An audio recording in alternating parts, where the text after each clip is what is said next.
Pelun 12 tanggai 26 bencana alam Tuhan beri bala 2000 dalam catatan bak jempol 8 Tuhan beri gempa. Bumo meayun melinggang-linggang lagi-lagi sang kiamat dunia. Ialah otudang di budoh manyang di bangunan ngan manusia.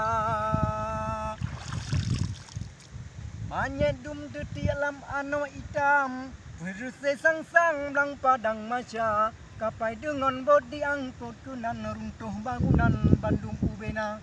Yang hanarulah sabah bangunan bak rumah Allah musjid raya. Hantuk tapi ke dengan pikiran menyebut Tuhan han ekso kira. Urau alihan catat berterang sebab uronyan pun kejadian.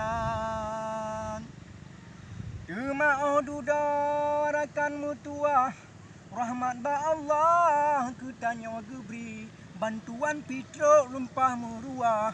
Bantuan Allah ketanya gebri. Truk awak Inggeris dengan Amerika, truk awak Jepang dengan Itali, truk awak Turki dengan Korea, truk Singapura dengan Perancis, truk awak Brunei dengan Malaysia. Bantuan jiba ketanya Jibril. Lado meralaut dikirim barang, jibangan kapai serta heli. Ladungan motor jalan daratan Banda Aceh Medan melabuh Sigli. Diputul laju bak pengungsian truk awak relawan jak bagi-bagi.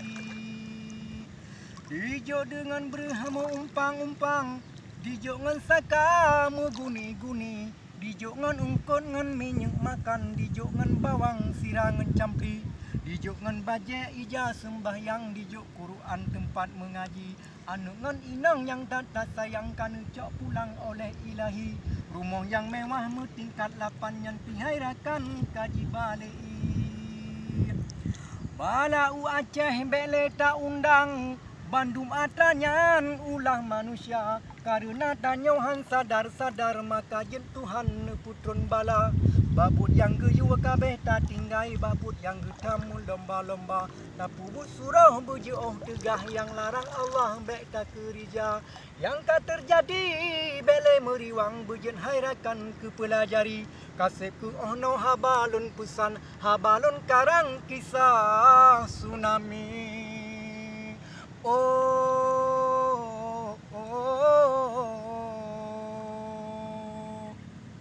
Back dua subscribe. Yang pertama subscribe, yang kedua like, yang kelima ting, yang keempat selamat menyaksikan. Ampun Tam CS. Selamat menyaksikan. Assalamualaikum warahmatullahi wabarakatuh.